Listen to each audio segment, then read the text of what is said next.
The battle between Shalv and the Yadu dynasty. While Shukdev Goswami was narrating various activities of Lord Krishna in playing the role of an ordinary human being, he also narrated the history of the battle between the dynasty of Yadu and a demon of the name Shalv, who had managed to possess a wonderful airship named Saub. King Shalv was a great friend of Shishupal. When Shishupal went to marry Rukmini, Shalv was one of the members of the bridegroom's party.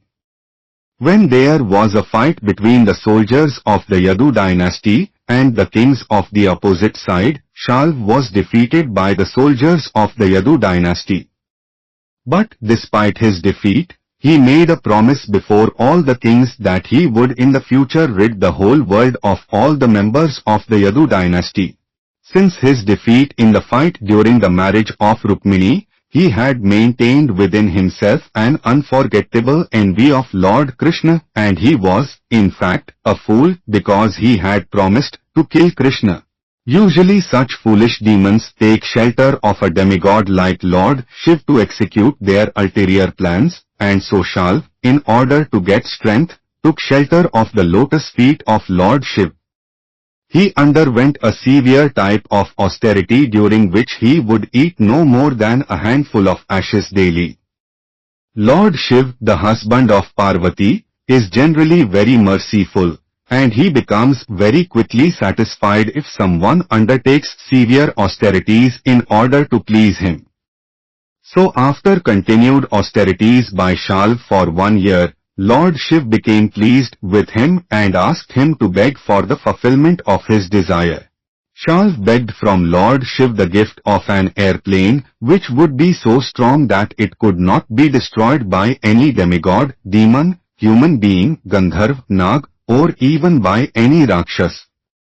Moreover, he desired that the airplane be able to fly anywhere and everywhere he would like to pilot it, and be specifically very dangerous and fearful to the dynasty of the Yadus. Lord Shiv immediately agreed to give him the benediction, and Shalv took the help of the demon Maya to manufacture this iron airplane, which was so strong and formidable that no one could crash it. It was a very big machine, almost like a big city, and it could fly so high and at such a great speed that it was almost impossible to see where it was, and so there was no question of attacking it. Although it might be dark outside, the pilot could fly it anywhere and everywhere.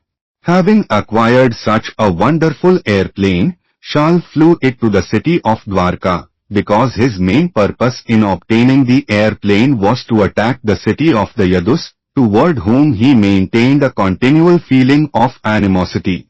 Shalv thus not only attacked the city of Dwarka from the sky, but he also surrounded the city by a large number of infantry. The soldiers on the surface began to attack the beautiful spots of the city. They began to destroy the baths, the city gates, the palaces, and the skyscraper houses, the high walls around the city and the beautiful spots where the people would gather for recreation.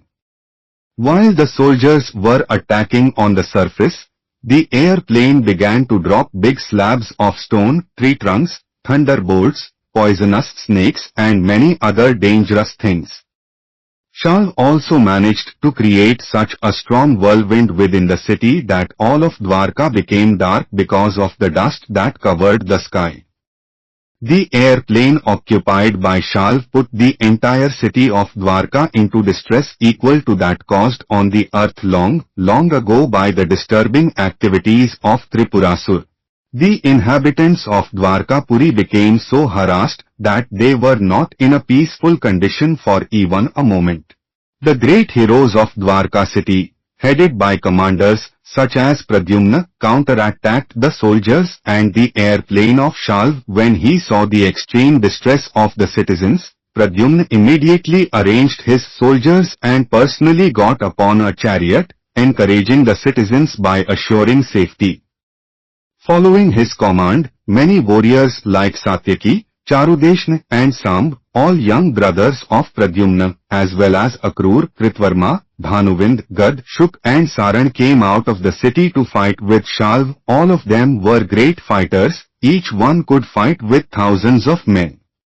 All were fully equipped with necessary weapons and assisted by hundreds and thousands of charioteers, elephants, horses and infantry soldiers.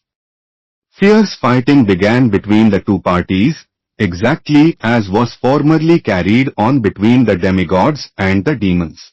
The fighting was very severe, and whoever observed the fierce nature of the fight felt his hairs stand on end. Pradyumna immediately counteracted the mystic demonstration occasioned by the airplane of Shalv, the king of Sog. By the mystic power of the airplane, Shalv had created a darkness as dense as night, but Pradyumna all of a sudden appeared like the rising sun. As with the rising of the sun the darkness of night is immediately dissipated, so with the appearance of Pradyumna the power exhibited by Shalv became null and void. Each and every one of Pradyumna arrows had a golden feather at the end, and the shaft was fitted with a sharp iron edge. By releasing 25 such arrows, Pradyumna severely injured Shalv commander-in-chief. He then released another 100 arrows toward the body of Shalv. After this, he pierced each and every soldier by releasing one arrow, and he killed the chariot drivers by firing 10 arrows at each one of them. The carriers like the horses and elephants were killed by the release of 3 arrows directed toward each one of them. When everyone present on the battlefield saw this wonderful feat of Pradyumna, the great fighters on both the sides began to praise his acts of chivalry. But still the airplane occupied by Shalv was very mysterious. It was so extraordinary that sometimes there would appear to be many airplanes in the sky, and sometimes it would seem that there was none. Sometimes it was visible, and sometimes it was not visible, and the warriors of the Yadu dynasty became puzzled about the whereabouts of the peculiar airplane. Sometimes they would see the airplane on the ground, and sometimes they would see it flying in the sky. Sometimes they would see the airplane resting on the peak of a hill, and sometimes it was seen floating on the water. The wonderful airplane was flying in the sky like a firefly in the wind. It was not steady even for a moment. But despite the mysterious maneuvering of the airplane, the commanders and the soldiers of the Yadu dynasty would immediately rush toward Shalv wherever he was present with his airplane and soldiers. The arrows released by the dynasty of the Yadus were as brilliant as the sun and as dangerous as the tongues of serpents. All the soldiers fighting on behalf of Shalv became soon distressed by the incessant release of arrows upon them by the heroes of the Yadu dynasty, and Shalv himself became unconscious from the attack of these arrows. The soldiers and the fighters fighting on behalf of Shalv were also very strong, and the release of their arrows also harassed the heroes of the Yadu dynasty. But still the Yadus were so strong and determined that they did not move from their strategic positions. The heroes of the Yadu dynasty were determined to either die in the battlefield or gain victory. They were confident of the fact that if they died in the fighting they would attain a heavenly planet, and if they were to come out victorious they would enjoy the world. The name of Shalv commander-in-chief was Duman. He was very powerful, and although bitten by 25 of Pradyumna arrows, he suddenly attacked Pradyumna with his fierce club and struck him so strongly that Pradyumna became unconscious. Immediately there was a roaring, "Now he is dead! Now he is dead!" The force of the club on the chest of Pradyumna was very severe, enough to tear asunder the chest of an ordinary man. Pradyumna's chariot was being driven by the son of Daruk. According to Vedic military principles, the chariot driver and the hero on the chariot have to cooperate during the fighting. As such, it was the duty of the chariot driver to take care of the hero on the chariot during the dangerous and precarious fighting on the battlefield. Thus Daruk removed the body of Pradyumna from the battlefield. 2 hours later, in a quiet place, Pradyumna regained his consciousness, and when he saw that he was in a place other than the battlefield, he addressed the charioteer and condemned him. "Oh, you have done the most abominable act. Why have you moved me from the battlefield?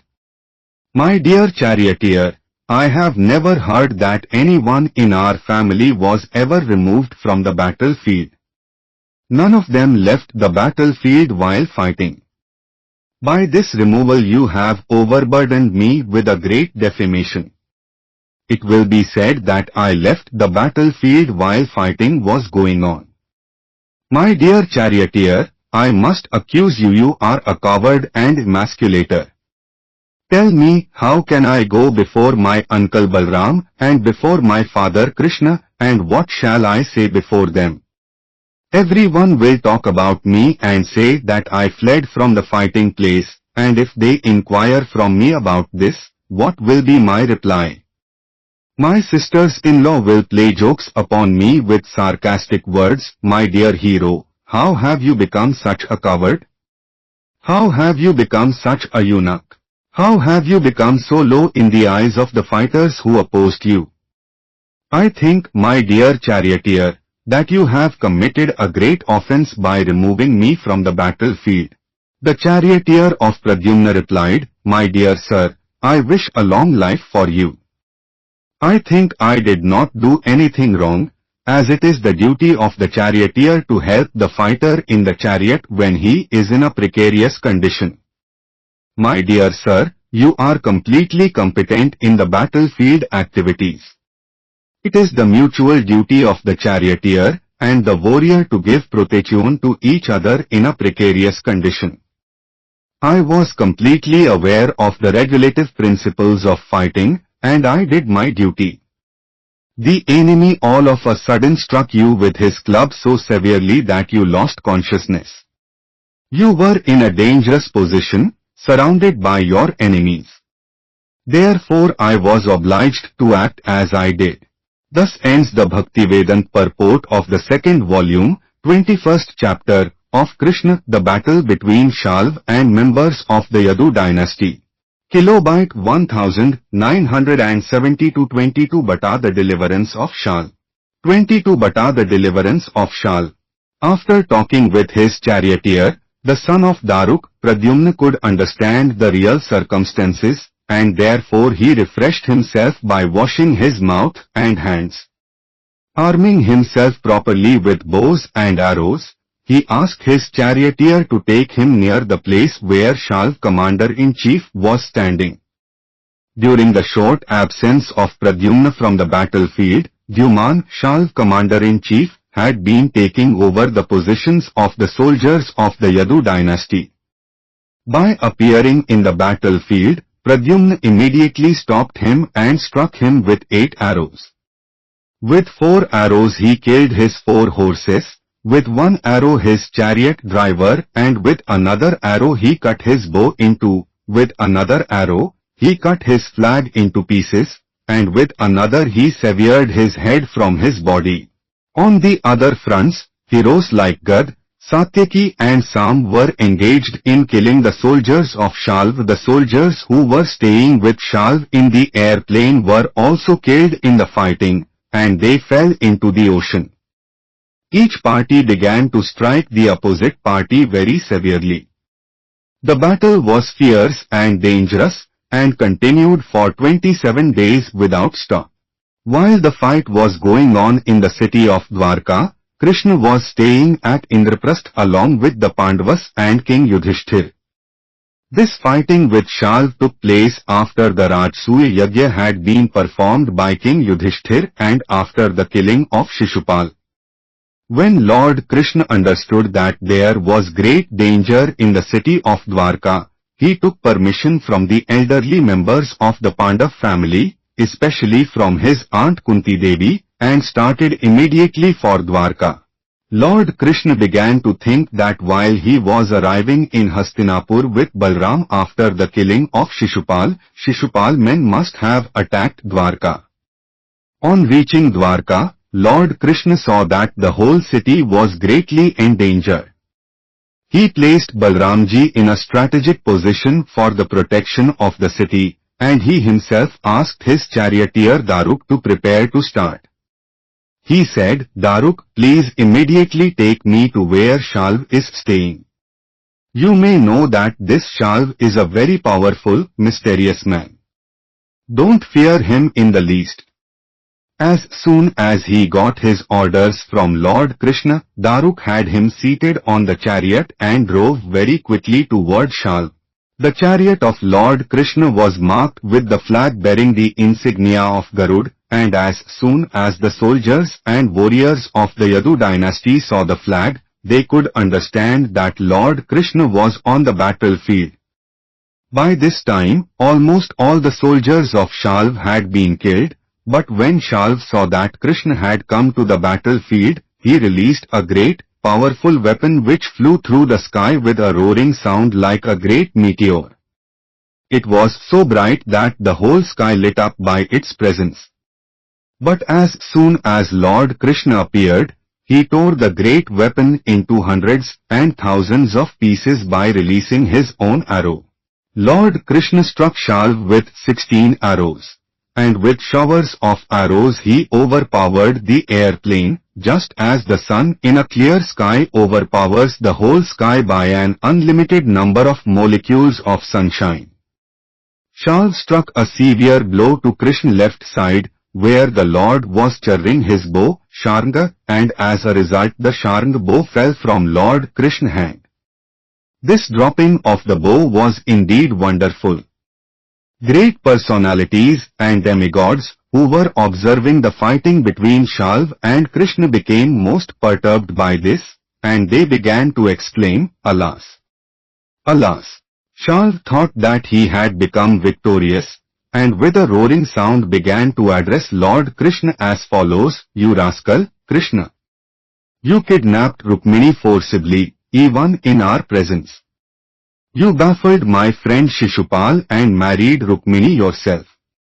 And in the great assembly at King Yudhishthir Rajsuyagya, while my friend Shishupal was a little absent-minded, you took an opportunity to kill him. Everyone thinks that you are a great fighter and that no one can conquer you. So now you'll have to prove your strength.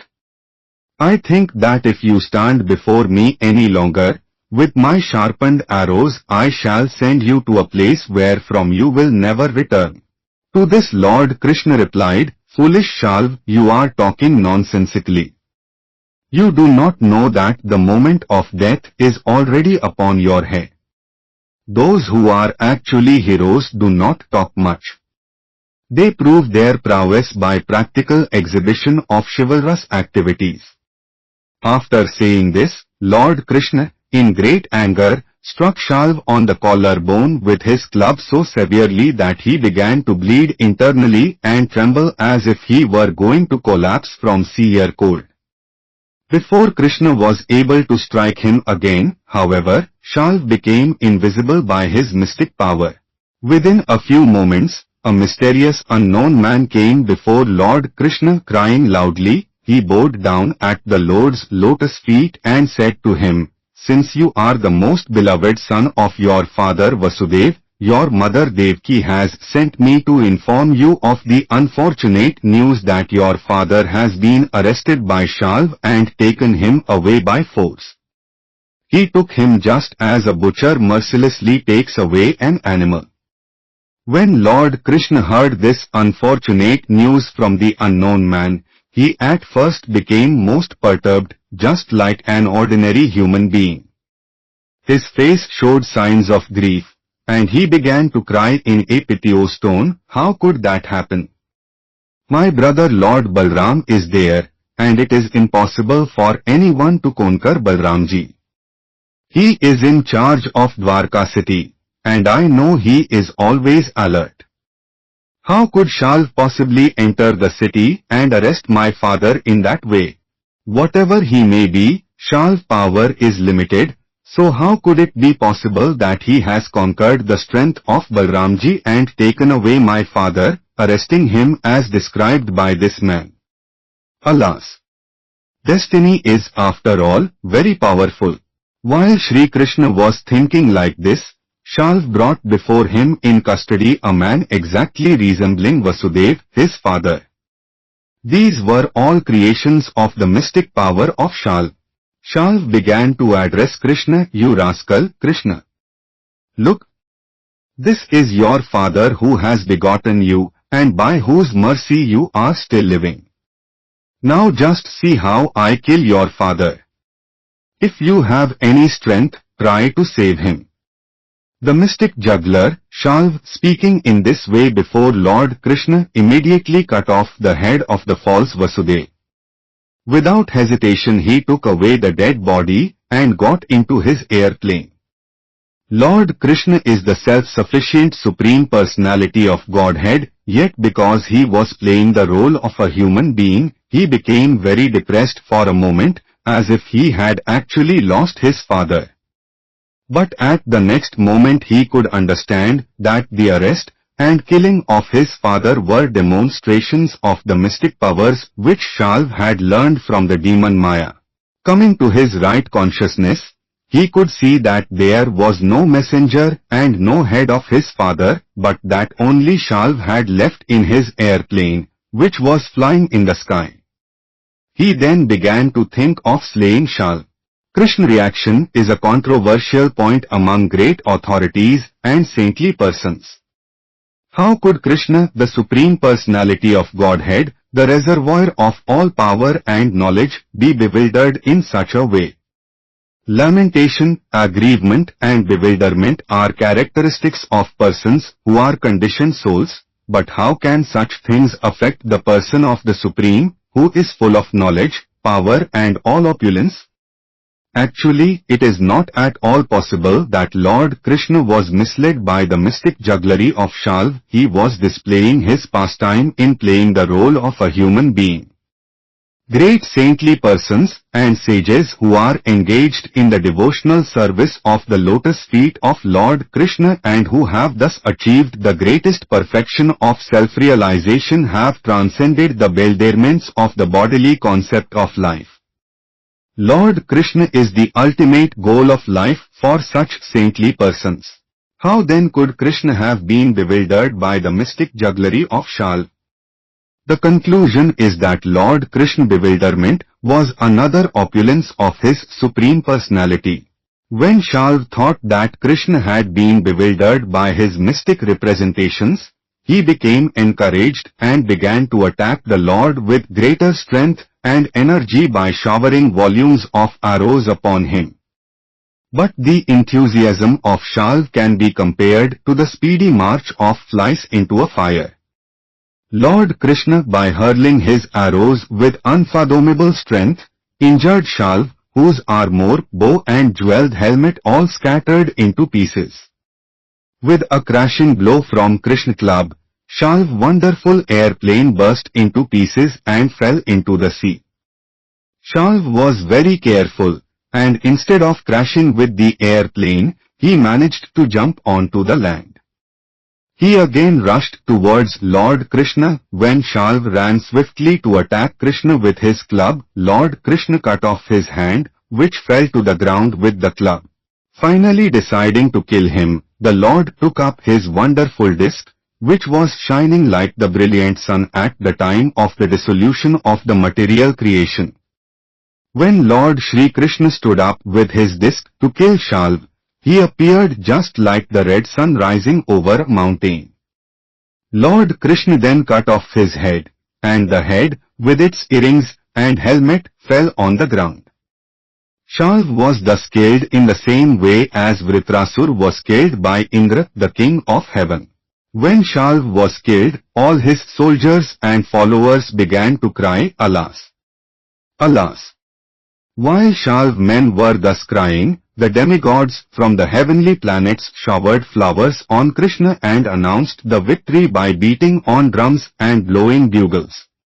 At this very moment, other friends of Shishupal, such as Dantavakra, appeared on the scene to fight with Krishna in order to avenge the death of Shishupal. When Dantavakra appeared before Lord Krishna, he was extremely angry. Thus ends the Bhaktivedanta purport of the second volume, 22nd chapter, of Krishna, the deliverance of Shal.